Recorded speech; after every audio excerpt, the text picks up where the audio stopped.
Now, this is my sister Irene came to visit us with her girlfriend there.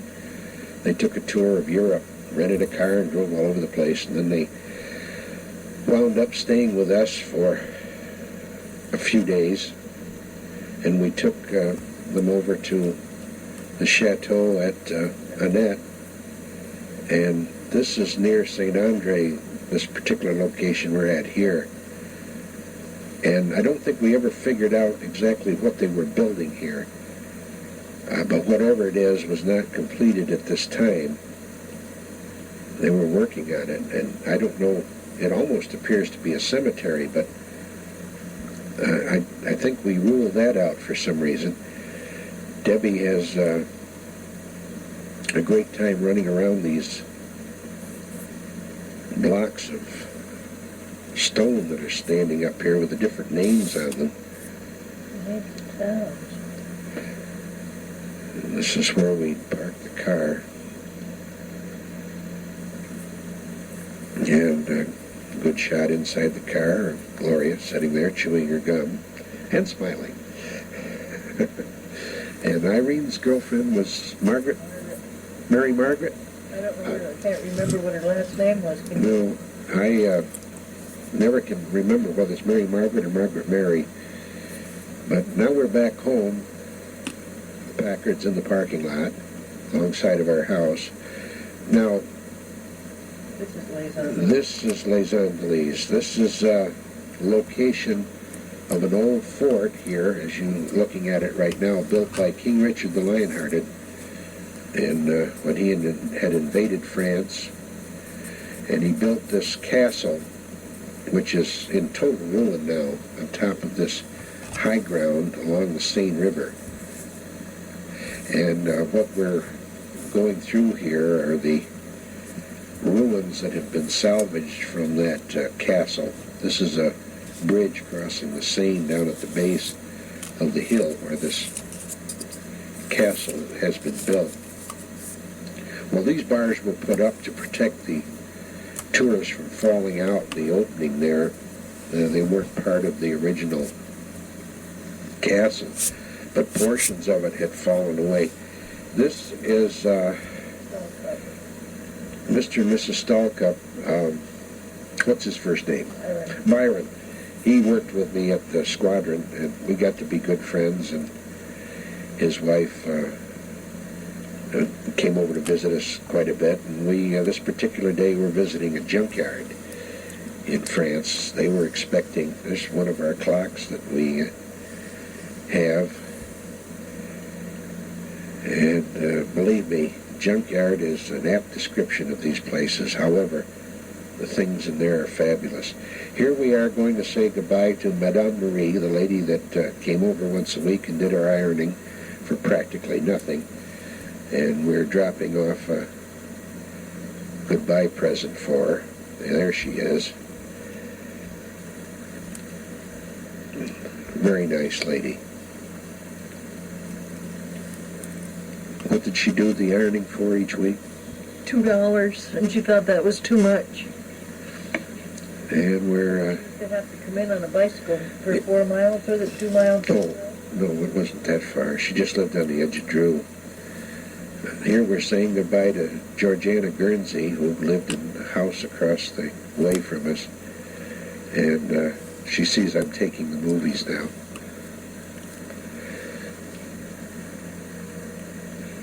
And there's your little boy, David.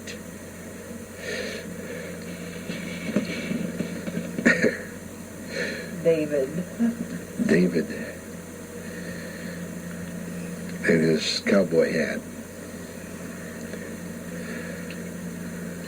He was a live wire. And this is in the city of Dreux itself, down in the heart of the downtown district.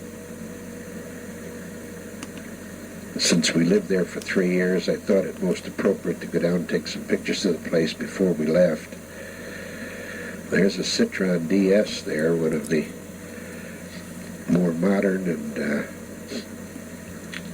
functional cars the French built.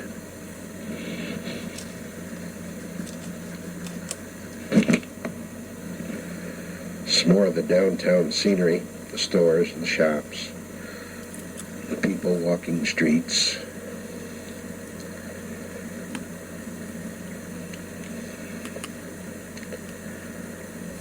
See a couple of the citrons that we talked about earlier. There is one of the most popular means of transportation, a moped, motorized bicycle. It's about all that you have room for in these streets. They certainly weren't built for cars. Usually they have a loaf of bread strapped long ways across the back of them on the bike. This is a bicycle race that evidently was taking place on this particular day. This is just outside the city of Dreux.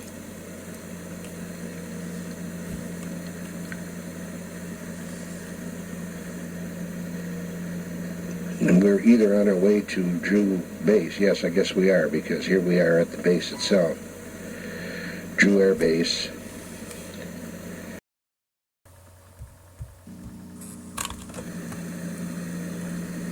And we're either on our way to Dreux base. Yes, I guess we are, because here we are at the base itself. Dreux Air Base. We weren't allowed to use the word force in designation of these installations.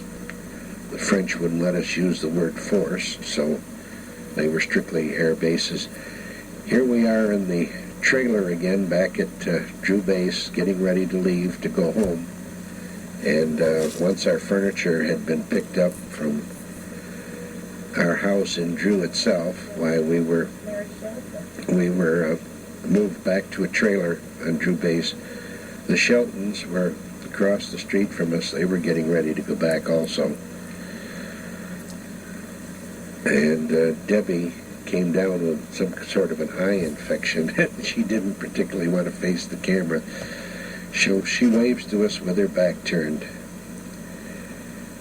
Fortunately, she was over it by the time we had to go to Paris.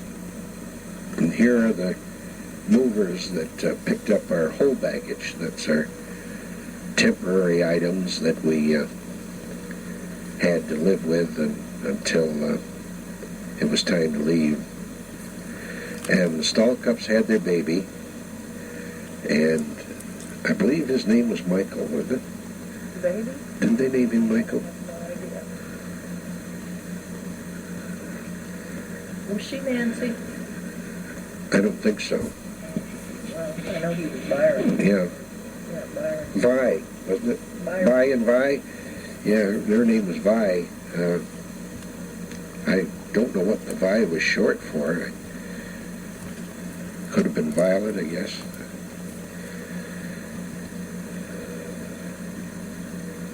They were very proud of that little fellow.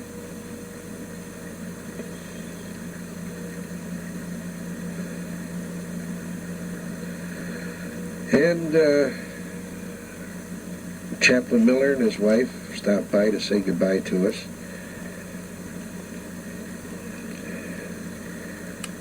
We became good friends with them while we were there.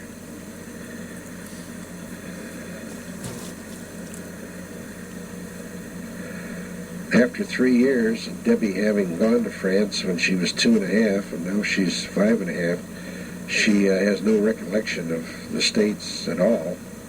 There's Mrs. Miller. Edith was her name? Yeah. He was Louis.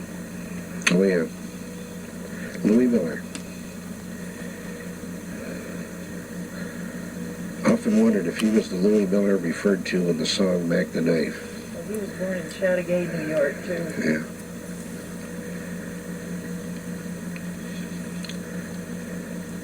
And there's, Frank Shelton. was his name Frank?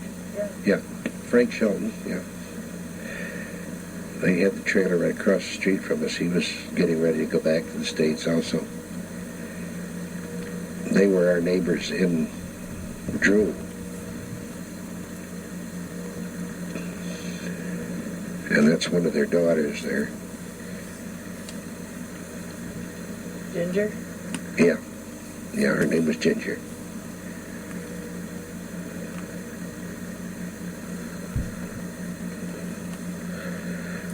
And this is some of the farmland just outside the air base at Dreux. And here is Daryl Gibson. We got a shot of him earlier in the films, and he and his mother stopped by to say goodbye to us. This is our overnight trailer at Evreux prior to being bused to Orly. And she was expecting another one at this time also. I had forgotten about that, but one look at her would tell you that's the case. Her name was...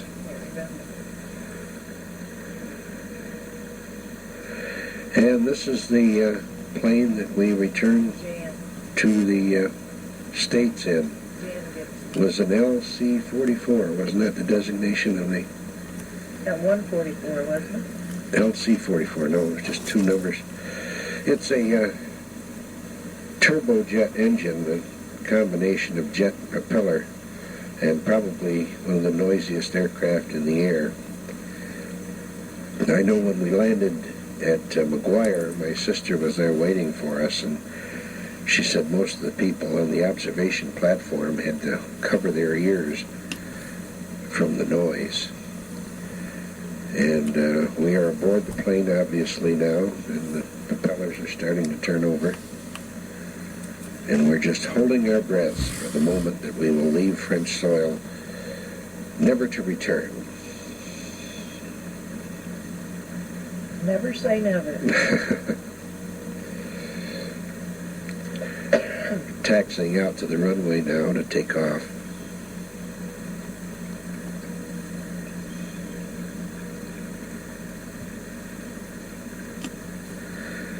And here we are, picking up speed, getting ready to leave the ground. And we're off. I thought we were off. Yeah, now we've left the ground.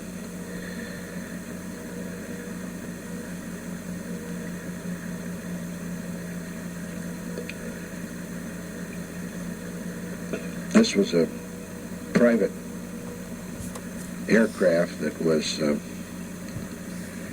hired by the Air Force for the purpose of transporting personnel back to the States. It was something like Seaboard in the name of the company that owned it. It was a converted cargo plane. In other words... We came from Orly when we came home, did we? Yes, we did. Oh, did we? Yeah. I thought we left from La Voyage. The aircraft could be cargo aircraft, or seats can be put in, as it was in this case, to carry passengers. And we're looking down the last remnants of the city of Paris. Now I believe we're over the coast, the English Channel. In a few moments we'll be... There's a portion of England, one of the islands off the southern tip.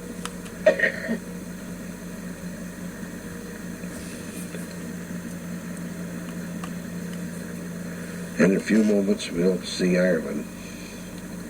That's quite a distinctive island. I ought to be able to find that on the map, and the shape of it.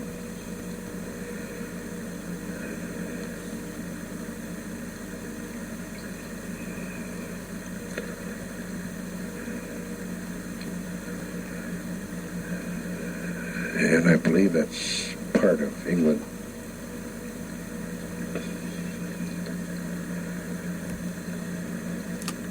Southern tip of the island, British Isles. And here is Ireland.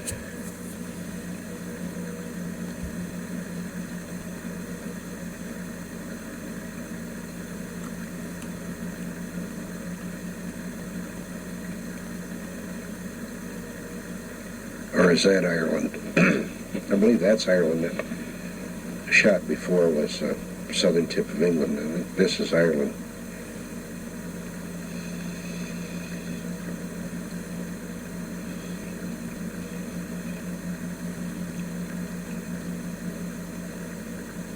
White Cliffs of Dover right there, isn't it? No. Isn't it?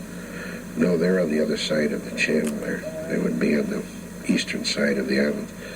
Now here we are winging our way across the Atlantic. I believe the trip took, 7 hours total?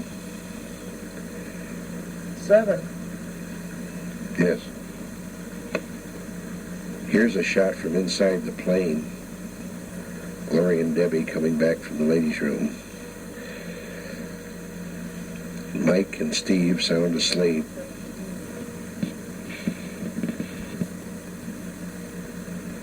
I believe with the time difference in it, we only lost about 7 hours. This is Labrador, Newfoundland, somewhere in that area. Our first sight of the Western Hemisphere.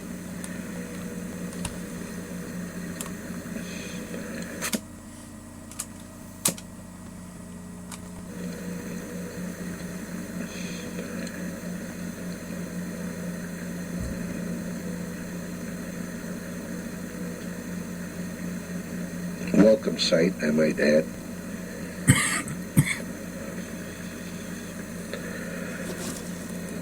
In a short while here, you'll see a shot of Cape Cod as we pass just off the state of Massachusetts. I believe this is it right there. Yes, that's Cape Cod. That hook-type piece of land that comes out from the state of Massachusetts.